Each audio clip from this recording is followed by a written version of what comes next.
Эми мунун далилдерин кайра тактап берейин. Мына адам эмнеден жаралат экен? Мына аял эркек. Нурдан, периштеден, арбайдан, инопланетандан, көктөн, нурдан эле жаралат экен муну. Же болбосо мындай түшүндүрөлү.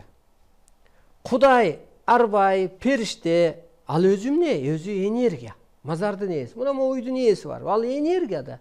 Ал корпус эмес да, корпус эмес. Кудай Алла тагында отурган жок да, мындайча айтканда. Ал энергия.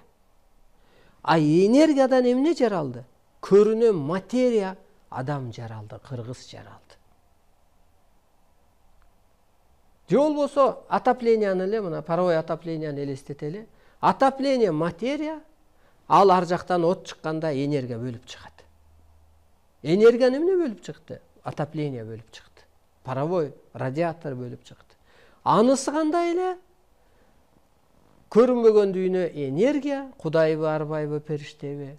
Анан энергиядан адам пайда болду. Бул могу биринчи дүйнө материалдык мир болгондуктан кыргыз Кудайдын материясы экен да, мындайча айтканда. Кудай энергия болсо, корпус материя. Кудайда, периштеде, арбайда эмне сыпаттар болсо, ошол кыргызда ошол сыпаттар бар экен. Мына чындык үчүн өлөт да кыргызчы. Өлүп баратсаң дагы калп айтпа дейт го. Демек ошо кудайлык сыпат, арбайлык сыпат